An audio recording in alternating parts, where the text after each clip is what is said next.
Good evening, good evening, good evening. Blitzball Champ is back with a new video right here on the U to the Two.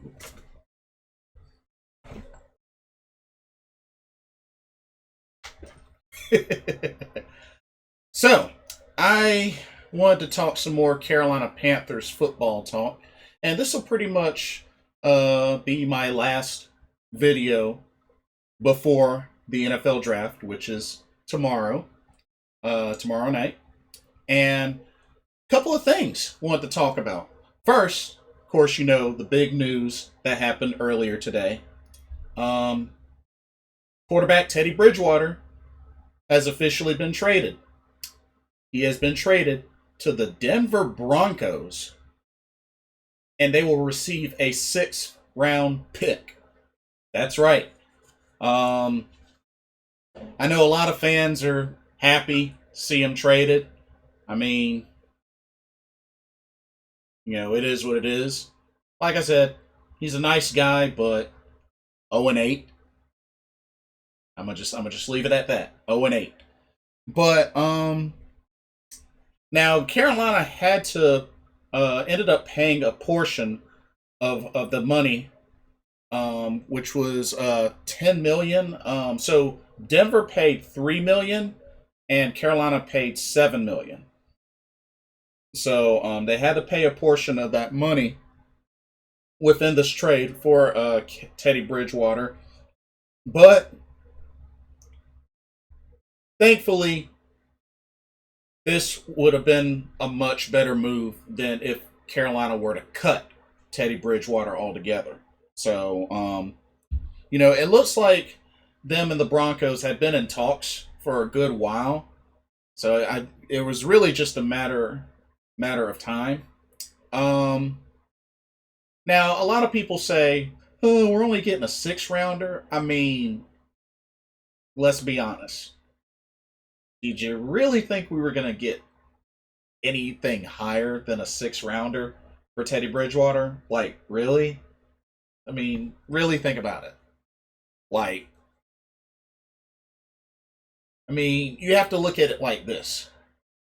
I mean, I'm sure there are many people out there that know about our fan base. They know about a lot of the backlash Teddy Bridgewater has got because of how things went down in Carolina. I mean, now I know that everything wasn't solely on him. There were many different factors that led to that 5-11 record. Teddy Bridgewater definitely wasn't the only one. I mean, play calling was a big factor, um, and just not being smart. And of course, defense had their falls as well before they eventually got better and at least got the ball back into the hands of the offense to make one final drive. But there were many different factors that contributed to the 5-11. After all, football is a team sport. Regardless of what anybody says, football is a team sport. You win as a team, you lose as a team. I mean, regardless. But if we can be honest, Teddy Bridgewater was one of the big reasons. I mean, 0-8. And I know there was quite a bit of hype behind when he came to Carolina. I didn't want to bash him until after games were played, but sure enough, games were played and y'all saw the outcome. But, I think if any team were to, acquire Teddy Bridgewater, they would be smart about it. So, us getting a six-round pick, now Carolina has three picks in the sixth round from this. And like I said, I really did not expect any team to give up any higher of a pick. Maybe a fifth rounder, but sixth round was probably the best we were going to get for Teddy Bridgewater. Because I think teams would have been pretty questionable to go four or higher, fourth rounder or higher. It just wouldn't be smart. So six rounder is what we got for Teddy Bridgewater. So looking at the draft now, this gives Carolina 8 picks in the draft. So they have the 8th pick in the first round. They have the 39th pick in the second round. They have the 73rd pick in the third round.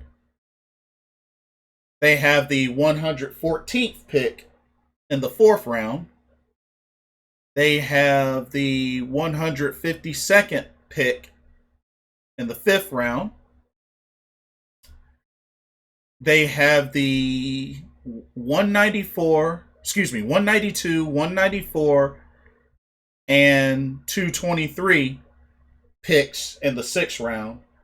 And we have no picks in the seventh round because we traded that away to Buffalo. So we got picks in rounds 1 through 6, no picks in round 7. That's what this. That's what the draft is looking like for Carolina as of now, post this Teddy Bridgewater trade. The only thing I can really say for Denver is Drew Lock's got competition, so that ought to be interesting. And for Carolina, that leaves still 4 quarterbacks: Sam Darnold, Will Grier, PJ Walker, Tommy Stevens. Now, as I move on to the next thing I want to talk about, this kind of ushers into this, is really just looking at the draft. Just my final thoughts on the draft. Now, okay, so Teddy Bridgewater's out of the picture. There's a lot of speculation. Carolina's still open to potentially trading back. And one of the things that's been kind of up in the conversation, from a couple of the different Carolina YouTubers and just what I've been hearing, potentially the Patriots, who the Patriots have the number 15th pick in the first round, potentially trading up with as high as the Carolina Panthers or higher, for them to get a quarterback. And the idea was potentially trade up with Carolina to get that 8th pick. We would get the 15th pick and cornerback Stephon Gilmore. Now, okay. Here's my thing about that. First of all, I got nothing against Stephon Gilmore. As a matter of fact, I think Stephon Gilmore is a great cornerback. Let me pull up his stats. Looking at his stats, he only played 11 games last season. Played in 11 games, had 37 tackles. 30 of them were solo tackles. He had a forced fumble, and he had an interception, and he had 3 passes deflected. So, he didn't really do a lot last season.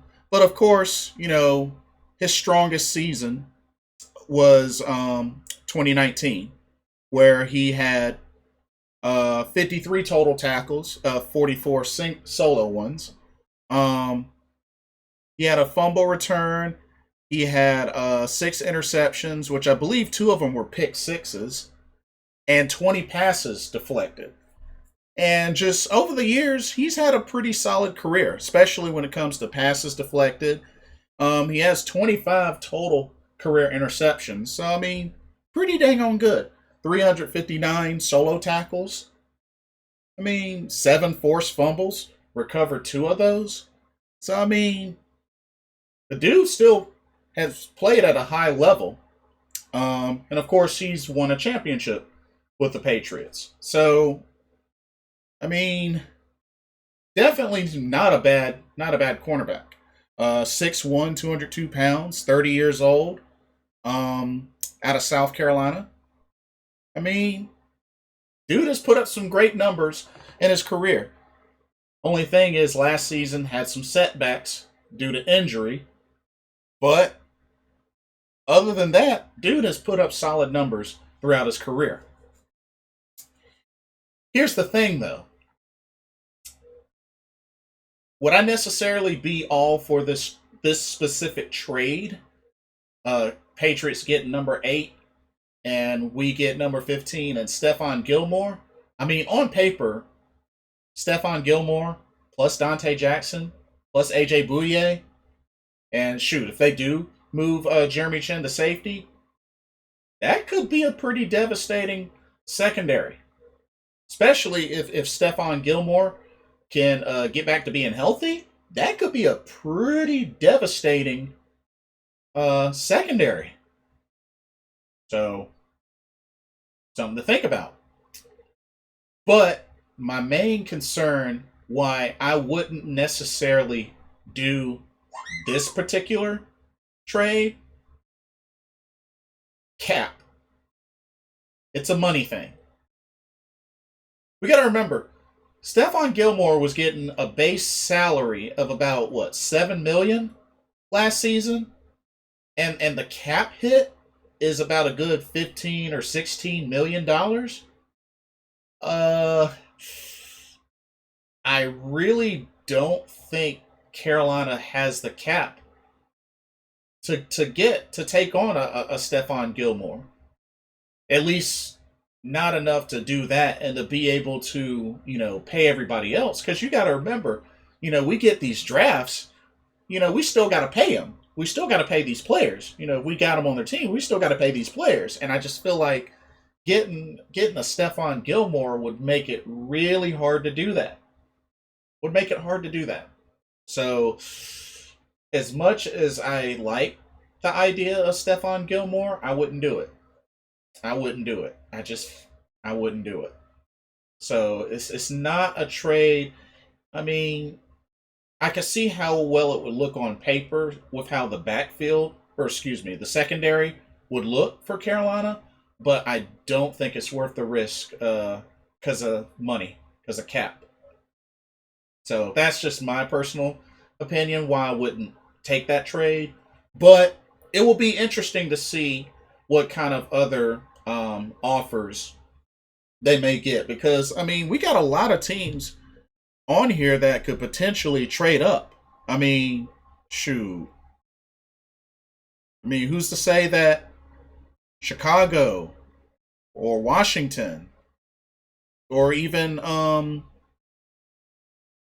shoot, maybe even I mean, I know Indianapolis is getting Carson Wentz, but and then even there's talks about New Orleans, the Saints, trading up, and they're at the 28th pick of the draft. So that's another team that could potentially trade up.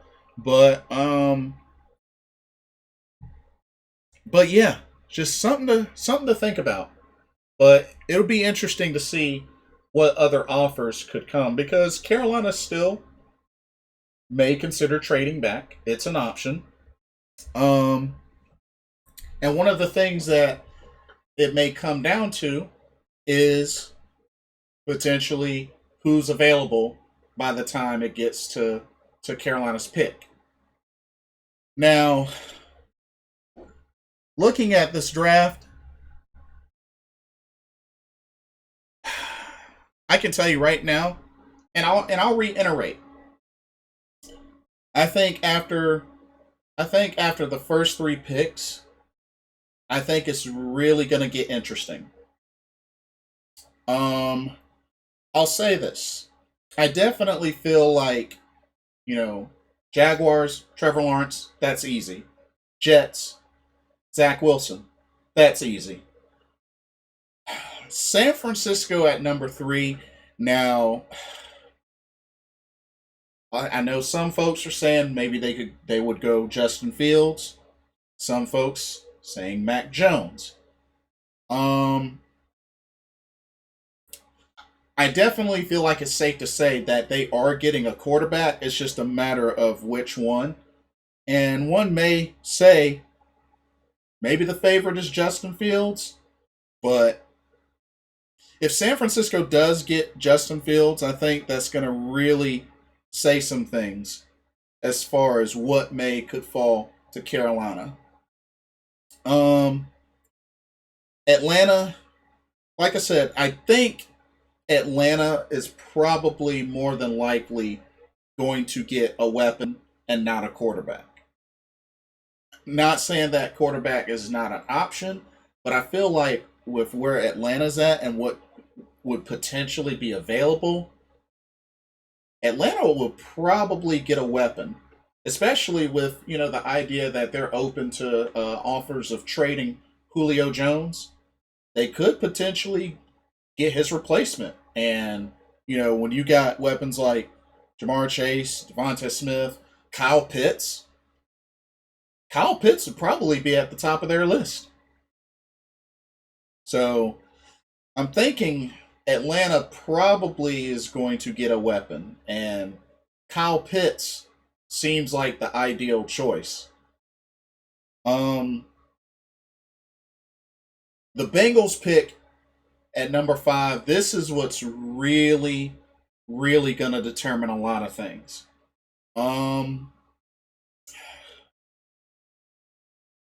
I'll say this: it's looking like the Bengals will most likely get Penei Sewell, but they could also get a Jamar Chase or a weapon to pretty much replace AJ Green. And Jamar Chase and Joe Burrow have chemistry. They've played together.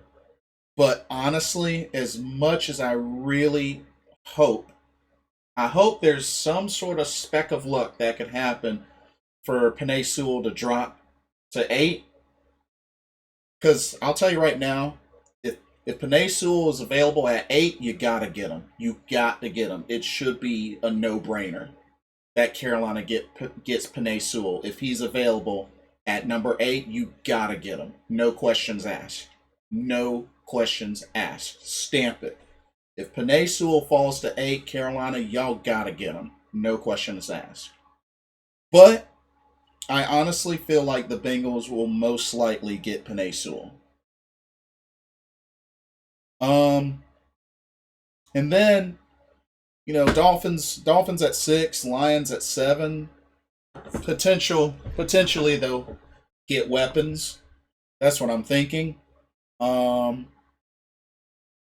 course we know that the Lions had picked up cornerback last season. But I see them getting a weapon this time.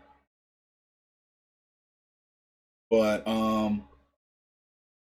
at number 8, it's like I said, it's gonna really depend on a lot of things. If somehow, some way, Justin Fields happens to be available at number 8, I feel really iffy about taking him at number 8. I feel kind of iffy. Feel like it could be good, it could be bad. It could go either way. I mean, it's been revealed Justin Fields has the issue with the epilepsy, the seizures. So I mean, it's a risk. I mean, either way, it's a risk. Even if they were to go with Trey Lance, it's a risk. But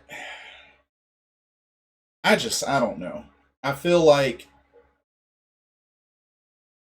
it's still hard to say whether Sam Darnold is going to be a rental or not. Because I still would be shocked if they didn't pick up Sam's 5th-year option. I would be shocked with what Carolina gave up to get him. I'd be shocked if they didn't pick up Sam Darnold's 5th-year option.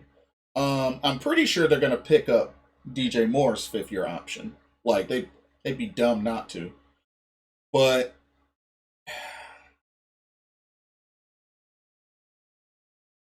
I mean, if I were to say that I'd be reaching for anybody specific, it'd be Penei Sewell. Only because I feel like he is the least likely to fall to 8.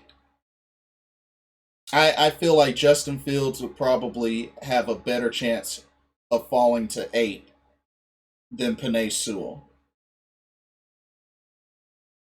So I feel like I'm reaching for Panay Sewell, but overall, with the number 8 pick, I would be really happy with left tackle or cornerback. Of course, I'd be big on Patrick Surtain. A lot of people are talking up J.C. Horn. J.C. Horn seems like he'd be a good pick as well. Um, Caleb Farley. Aside from the back surgery, that's the only thing that I'm hesitant on. But if we can't get a Panay Sewell, I'd be fine with a Rashawn Slater or a Christian Darrisaw. I would be fine with either of those two.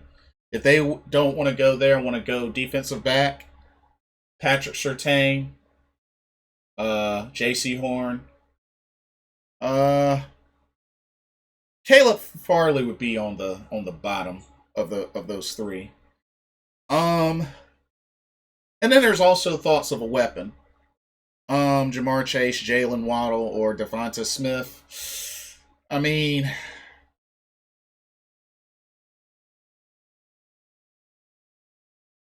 I don't know. Devonta Smith, yes, he's got the Heisman Trophy. He's just really, really skinny for a wide receiver. Just really, really skinny. But, I mean, it could work. But I'm still sticking strongly to left tackle or cornerback in the first round. But if they do end up trading back, I'm confident that the Panthers can still make the draft very beneficial, even with trading back.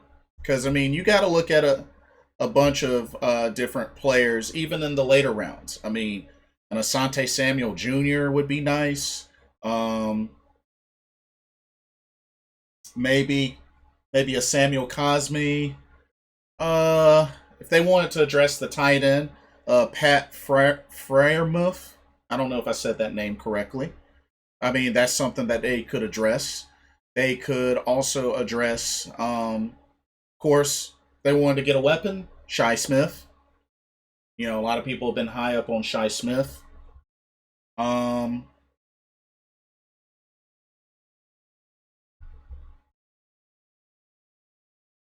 I know a lot of people have been pretty high on what's his name, Richie Grant.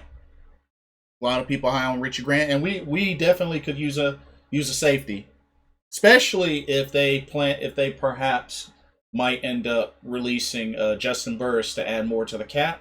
We could totally, maybe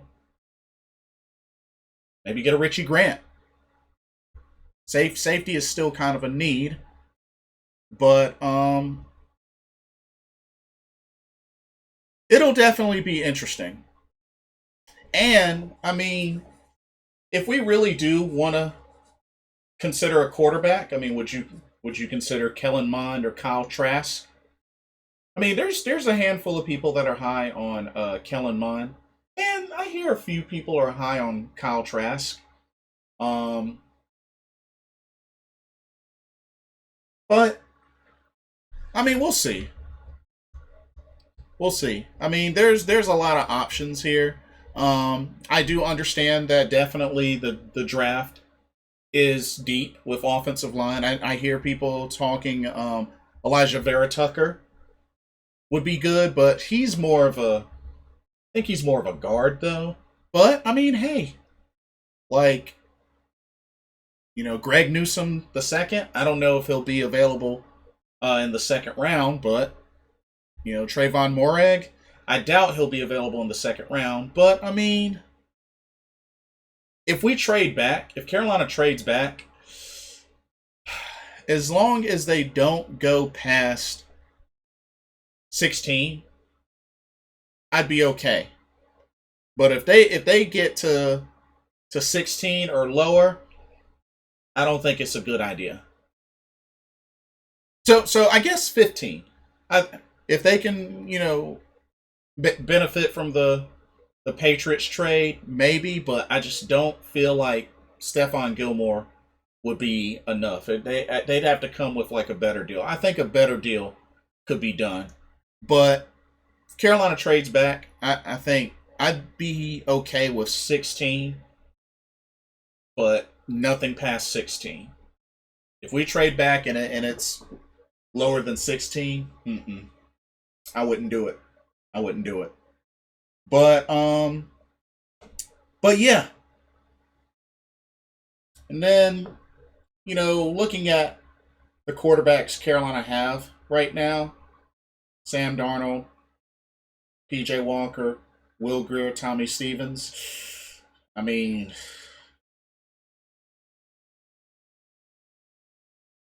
quarterback might be something to consider. Maybe, I don't know. Maybe in the later rounds. It's really going to depend, but it might be something to consider. Especially, have somebody to sit under potentially Sam Darnold. Now, a lot of people are saying if we were to get Justin Fields, he would end up being the starter. I don't know about that. I don't know if he would get that just like that. I don't know if he'd get it just like that, competing with Sam Darnold. That'd be some good competition. That'd be some really good competition, but I don't think he would win that starting position just like that. Not saying that he couldn't win that starting position, but I'm not gonna say it'd be easy. Not gonna say it'd be easy. But but yeah. I mean the backups, that's gonna be a situation because, I'm not really big on Will Grier. PJ Walker showed a few flashes, but still not, I can't say is really a solid backup. And Tommy Stevens, I mean, yeah. So, I mean, we'll have to see. It's really going to depend on a lot of what happens after these first few picks. But I think Carolina has a plan. I think Coach Rule, Mr. Fitterer, our GM, they got a plan. It sounds like they have an idea of what to do if such and such or this and that happen. So we just got to see what happens. We got to trust and see what happens. But I'm excited. Like I said, I'm gonna do a live stream of the draft and have my dad and hopefully my brother as well on audio, and should be fun. Looking forward to it. Uh, I'm not sure if I will be doing a live stream of the draft on Friday, but it's possible. I'll at least, if I don't get to do that, I'll at least do a video recapping the second and third round picks. And also the same for the rest of the draft on Saturday for rounds 4 through 7. But I'll keep y'all posted. Definitely keep y'all posted. But I'm excited. This should be really good. I'm looking forward to see what Carolina ends up doing. I mean, we got 8 picks. So I think they're going to do some things. I think they're going to do some good things. But anyway, let me know what y'all think. What do y'all think about the Teddy Bridgewater trade to the Broncos? What do y'all think about the idea of the Patriots trading up to our spot and throwing in Stephon Gilmore? And just overall, what do y'all hope to see out of the draft for Carolina? Who do y'all hope they go for? Give me some scenarios if you'd like, but let me know what y'all think. Like, comment, subscribe. Be sure you hit the notification bell so you don't miss any video. And thank you so much for watching. And Lord willing, I will see y'all tomorrow night for the NFL 2021 draft. This is Blitzball Champ signing off. Have a blessed evening. See y'all tomorrow.